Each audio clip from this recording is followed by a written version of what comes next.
সুপ্রিয় শিক্ষার্থীরা, সবাইকে আসসালামু আলাইকুম। আশা করি সবাই ভালো আছো। আজকে আমি তোমাদের পদার্থবিজ্ঞানের চলতরিত অধ্যায়ের খুবই ইম্পর্টেন্ট একটা টপিক রোধ ও রোধের সূত্রসমূহ নিয়ে আলোচনা করব। আমার এই লেকচারটি দেখার আগে তোমরা এর আগে আমি চলতরিতের অধ্যায় নিয়ে আরও 3টি লেকচার তৈরি করেছি। তোমরা আশা করি সেই লেকচারগুলো দেখে আসবে, তাহলে এই লেকচারটা বুঝতে সুবিধা হবে। যদি আমার লেকচার তোমাদের কাছে ভালো লেগে থাকে অবশ্যই আমার চ্যানেলটা সাবস্ক্রাইব করে দিবে এবং পাশে থাকা বেল আইকনটি বাজিয়ে দিবে, যাতে পরবর্তী কোনো ভিডিও আমি আপলোড দিলে তোমাদের কাছে সাথে সাথে নোটিফিকেশন চলে যায়। তো চলো কথা না বাড়িয়ে মূল আলোচনায় যাওয়া যাক। আজকে আমরা আলোচনা করব রোধ। তো আমরা জানি রোধ হচ্ছে কোনো পরিবাহকের যে ধর্মের জন্য এর মধ্য দিয়ে তড়িৎ প্রবাহ বাধাপ্রাপ্ত হয় বা বিঘ্নিত হয় বা আটকে যায়, এই ধরনের ধর্মকে আমরা বলবো রোধ। অর্থাৎ পরিবাহকের যে ধর্মের জন্য এর ভিতর দিয়ে তড়িৎ প্রবাহ বা ইলেকট্রনের প্রবাহকে আটকে যায় বা বাধাপ্রাপ্ত হয় বা বিঘ্ন ঘটে, তাকে আমরা বলবো কি রোধ। এখন আমরা জানি সাধারণত কোনো পরিবাহক তার, ধরো এটা একটা পরিবাহক তার, ধরো একটা পরিবাহক তার, এর ভিতরে অসংখ্য ক্ষুদ্র ক্ষুদ্র অণুপরমাণু বিদ্যমান থাকে। এই ইলেকট্রনটা যখন এই পরিবাহকের ভিতর দিয়ে প্রবাহিত হবে, তখন দেখো এই পরিবাহকের ভিতরে থাকা যে পরমাণু বা অণুগুলো আছে তার সাথে এই ইলেকট্রনটা বাধাপ্রাপ্ত হবে। আর ইলেকট্রনের বাধাপ্রাপ্ত হওয়া মানে কি তড়িৎ প্রবাহের বাধাপ্রাপ্ত হওয়া, এটা কি আমরা বলি রোধ।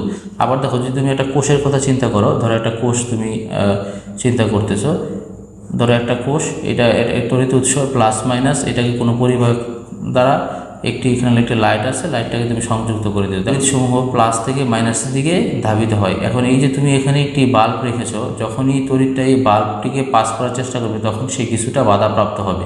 যেহেতু তড়িৎ এখানে বাধাপ্রাপ্ত হচ্ছে, তাই এটা হচ্ছে কি রোধ। তো আমরা রোধ সম্বন্ধে জানলাম। রোধকে আর দ্বারা প্রকাশ করা হয়, যেহেতু রোধের ইংলিশে হচ্ছে রেজিস্ট্যান্স, তার থেকে আর দ্বারা প্রকাশ করা হয়। রোধের একক হচ্ছে ওহম। রোধ সাধারণত পরিবাহকের 4টি বৈশিষ্ট্যের উপর নির্ভরশীল। এগুলো হলো, 1 নম্বর হচ্ছে পরিবাহকের দৈর্ঘ্য, তুমি যে পরিবাহকটা নিবা সেই পরিবাহকটার দৈর্ঘ্য।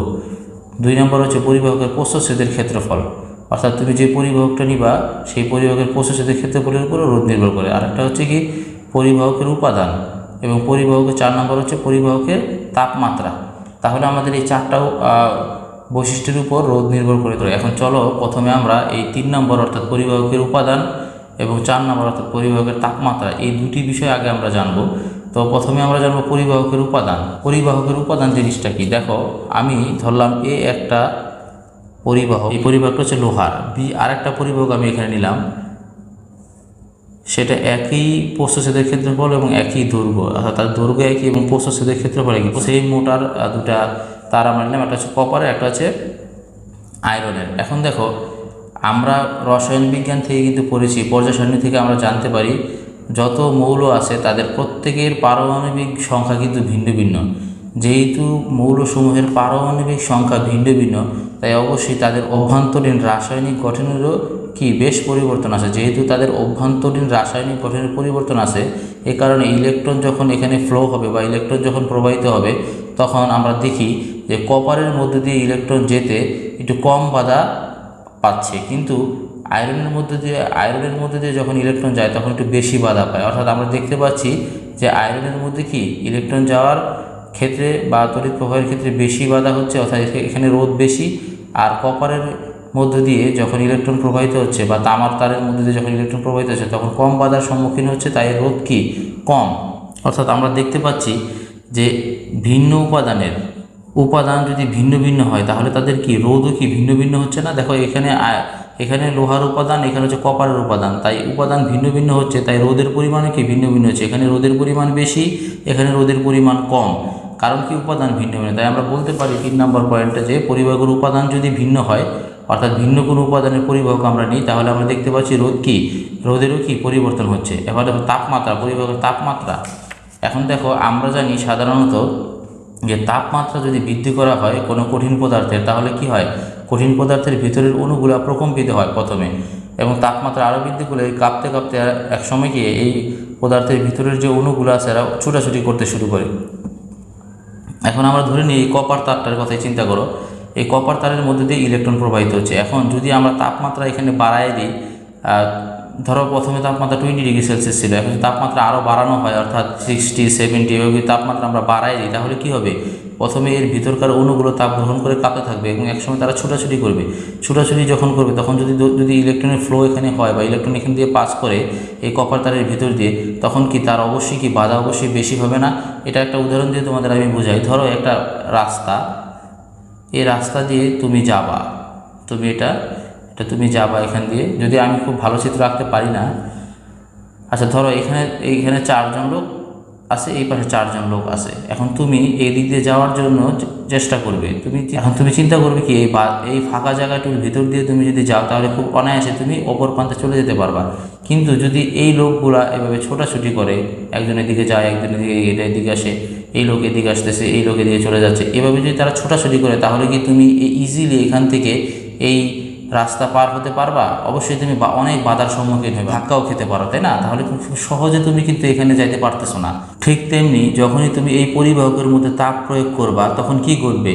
তখন এর ভিতরকার ইলেকট্রনগুলো খুব ছোটাছুটি করবে। ছোটাছুটি করার কারণে এই ইলেকট্রন যখন তার ভিতর দিয়ে পাস করার চেষ্টা করবে তখন কি হবে? সে প্রচুর বাধার সম্মুখীন হবে। আর বাধার সম্মুখীন হওয়া মানে কি? রোধ বেড়ে যাওয়া। আবার এটা কিন্তু একটু ভিন্ন আছে, যেমন অর্ধপরিবাহী পদার্থ।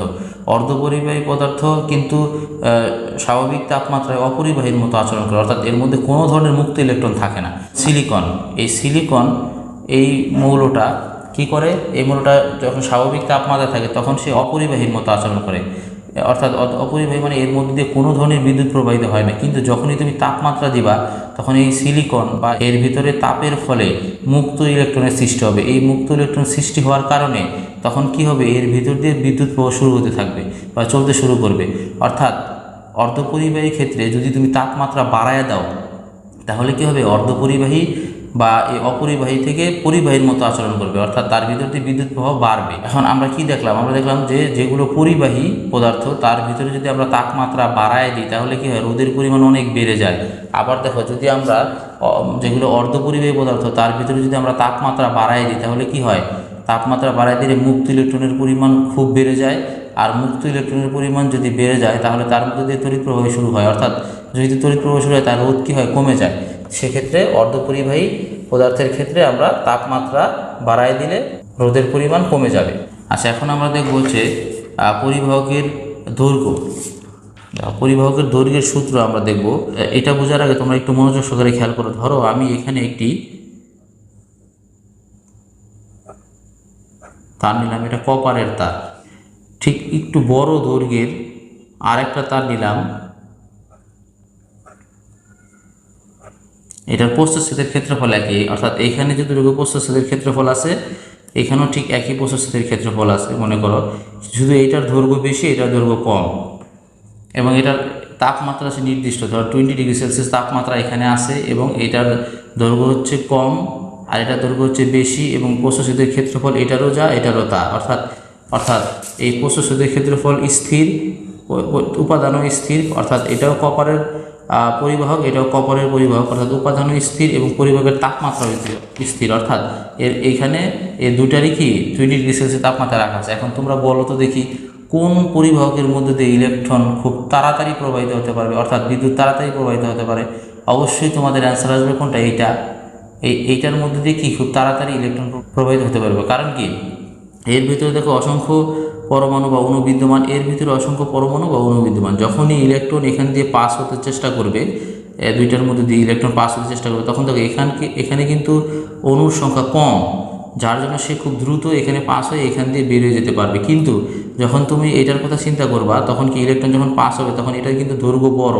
যেহেতু দৈর্ঘ্য বড় তাই এর ভিতরে দিয়ে ইলেকট্রন পাস হতে কি একটু কি বাধা বেশি পাবে। যেহেতু এখানে বাধা বেশি পাবে তাই অবশ্যই কি রোধটা তার বেশি। আমরা কি দেখলাম তাহলে? আমরা দেখলাম দৈর্ঘ্য যদি ছোট হয়, একটি নির্দিষ্ট উপাদানের এবং নির্দিষ্ট তাপমাত্রার প্রস্থচ্ছেদের ক্ষেত্রফল যদি কোনো পরিবাহকের স্থির থাকে, অর্থাৎ প্রস্থচ্ছেদের ক্ষেত্রফল একই থাকে, তাহলে এর রোধ এর দৈর্ঘ্যের কি সমানুপাতিক না? দেখো, রোধ সমানুপাতিক L না, অর্থাৎ দৈর্ঘ্য যদি বাড়ে রোধের পরিমাণও বাড়তেছে, আর দৈর্ঘ্য যদি কমে রোধের পরিমাণও কমতেছে। কারণ আমরা দেখলাম এখানে দৈর্ঘ্যটা কম তাই এখানে কিন্তু বাধাও কম, ইলেকট্রন খুব সহজে ওই পাশে চলে যেতে পারবে। তাই বাধাও যেহেতু কম তাই এর রোধও কি অবশ্যই কম। আবার দেখো এখানে কিন্তু দৈর্ঘ্য বেশি, তাই এর মধ্যে দিয়ে ইলেকট্রন যখন যাচ্ছে তখন বাধাও কি বেশি, তাহলে দৈর্ঘ্য বেশি হলে রোধও কি বেশি হচ্ছে, আর বাধা বেশি হওয়া মানেই তো রোধ বেশি হওয়া। তাহলে আমরা কি সিদ্ধান্তে উপনীত হইলাম যে একটি নির্দিষ্ট পরিবাহকের নির্দিষ্ট উপাদানের এবং নির্দিষ্ট তাপমাত্রার, আমি আবারও বলি, কোনো নির্দিষ্ট উপাদানের এবং নির্দিষ্ট তাপমাত্রা, অর্থাৎ উপাদান দুইটা একই হইতে হবে, অর্থাৎ কপারই হইতে হবে, বা লোহাই হইতে হবে। যদি তুমি লোহার তার এটা নাও, এটাও লোহার তার নিতে হবে। এটা যদি তুমি রূপার তার নাও, এটা রূপার তারই নিতে হবে, অর্থাৎ উপাদান এক থাকতে হবে। তাহলে কি সিদ্ধান্তে আসলাম আমরা, নির্দিষ্ট উপাদানের এবং এই দুইটার কি একই তাপমাত্রা থাকতে হবে। যেমন এখানে আমরা বললাম যে দুইটাই 20 ডিগ্রি সেলসিয়াস তাপমাত্রায় আছে, অর্থাৎ নির্দিষ্ট উপাদানের এবং নির্দিষ্ট তাপমাত্রার কোনো পরিবাহকের রোধ এর দৈর্ঘ্যের সমানুপাতিক, অর্থাৎ দৈর্ঘ্য যদি বাড়ে রোধ বাড়বে, দৈর্ঘ্য যদি কমে রোধ কি হয়ে যাবে, কমে যাবে। যেখানে এ হবে কি অপরিবর্তিত, অর্থাৎ প্রস্থচ্ছেদের ক্ষেত্রফল কিন্তু কি হবে না, বাড়ানো কমানো যাবে না, একই প্রস্থচ্ছেদের ক্ষেত্রফল বিশিষ্ট হতে হবে। আচ্ছা, এখন হচ্ছে এটা হচ্ছে আমাদের রোধের দৈর্ঘ্যের সূত্র। এবার আমরা আসি ক্ষেত্রফলের সূত্র। এখন দেখো ক্ষেত্রফলের সূত্র বোঝার জন্য আমি একটা চিত্র আঁকবো, সেটা একটু খেয়াল করবা। ধরো একই উপাদানের, ধরো আমরা কপার তার নিয়ে সাধারণত দিই, একটা দিলাম মোটা তার,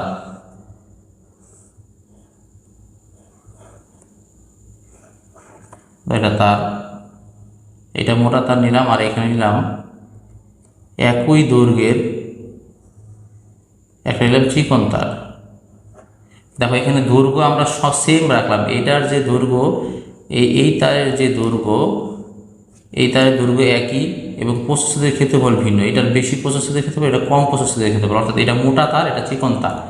এখন দেখো এই কোন তারের মধ্যে দিয়ে ইলেকট্রন আগে প্রবাহিত হতে পারবে বা পাস করতে পারবে, আগে বলতে পারবা?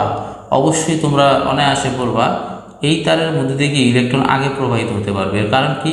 এর কারণ হচ্ছে দেখো এখানে কিন্তু যদিও এখানেও পরমাণু বা অণু সংখ্যা আছে, এখানেও পরমাণু বা অণু আছে, কিন্তু ইলেকট্রন যখন তোমার এখান দিয়ে প্রবাহিত হবে তখন দেখো এখানকার যে এই তারটা যেহেতু অনেক মোটা, এই মোটা তারের কারণে এর মধ্যে দিয়ে যখনই ইলেকট্রন পাস হতে থাকবে তখন কি এর বাধাটা অনেক কম পাবে, কারণ ফাঁকা জায়গা অবশ্যই বেশি থাকবে, কারণ রাস্তা তো মোটা। দেখো এই আগের উদাহরণটা যদি তোমরা এরকম চিন্তা করো, অনেক বড় রাস্তা হলে ফাঁকা জায়গা বেশি পাবা, তাই না?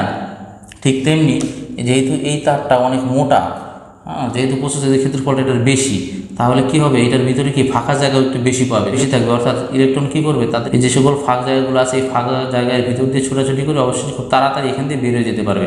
কিন্তু দেখো এখানে যদি এই দ্বিতীয় তারের মধ্যে দিয়ে যদি, এটা যেহেতু চিকন তার, রাস্তা জায়গায় কম, এটার মধ্যে দিয়ে যদি ইলেকট্রন পাস করতে যায় তাহলে দেখো এখানে কিন্তু ফাঁকা জায়গার পরিমাণ খুবই কম, তাহলে এর ভিতর দিয়ে পাস হতে ইলেকট্রনের খুব অনেক বাধার সম্মুখীন হতে হবে। তাই এর ভিতর দিয়ে পাস করতে গেলে রোধ অবশ্যই বেশি হবে, আর এর ভিতর দিয়ে পাস করতে গেলে রোধের পরিমাণ কম হবে। অর্থাৎ আমরা কি দেখলাম, রোধ হচ্ছে আমাদের ক্ষেত্রফল যত বেশি হচ্ছে, প্রস্থচ্ছেদের ক্ষেত্রফল যত বেশি হচ্ছে রোধের মান কি তত কমে যাচ্ছে, আবার প্রস্থচ্ছেদের ক্ষেত্রফল যত কম হচ্ছে রোধের পরিমাণ কি তত বেশি হচ্ছে। তাহলে আমরা দেখতে পাচ্ছি রোধ আর প্রস্থচ্ছেদের ক্ষেত্রফল হচ্ছে কি উল্টো, অর্থাৎ 1/a।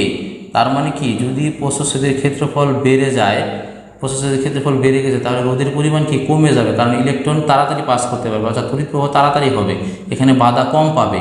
আবার দেখো যদি প্রস্থচ্ছেদের ক্ষেত্রফল কমে যায়, এই যেখানে কমে গেছে, প্রস্থচ্ছেদের ক্ষেত্রফল খুব কম, এটা চিকন তার, তাহলে কি হবে, রোধের পরিমাণ কি বাধাপ্রাপ্ত হবে না, কারণ ইলেকট্রন তাড়াতাড়ি প্রবাহিত হতে পারবে না, অর্থাৎ বিদ্যুৎ প্রবাহ বিঘ্নিত ঘটবে বা এখানে বাধা ঘটবে, কারণ যেহেতু জায়গা তার কম। তাই আমরা দেখতে পাচ্ছি প্রস্থচ্ছেদের ক্ষেত্রফল যদি কমে যায় তাহলে অবশ্যই রোধের পরিমাণ কি বেড়ে যায়, অর্থাৎ এই রোধ প্রস্থচ্ছেদের ক্ষেত্রফলের কি ব্যস্তানুপাতিক। আশা করি তোমরা বুঝতে পারছো যে রোধ এবং রোধের সূত্রগুলো আসলে কি, এবং রোধের সাথে কোনো পরিবাহক তারের দৈর্ঘ্যের কী সম্পর্ক আছে এবং রোধের সাথে কোনো পরিবাহকের প্রস্থচ্ছেদের ক্ষেত্রফলের কী সম্পর্ক আছে, এটা আশা করি তোমরা বুঝতে পারছো। তো আমার লেকচারগুলো যদি ভালো লাগে আমি আবারও বলবো আমার চ্যানেলটা সাবস্ক্রাইব করে দিবা এবং পাশে থাকা বেল আইকনটি বাজিয়ে দিবা, এবং ধৈর্য সহকারে আমার লেকচার এতক্ষণ ধরে দেখার জন্য তোমাদের অসংখ্য ধন্যবাদ। তোমরা সবাই ভালো থেকো। সবাইকে আসসালামু আলাইকুম ওয়া রাহমাতুল্লাহ।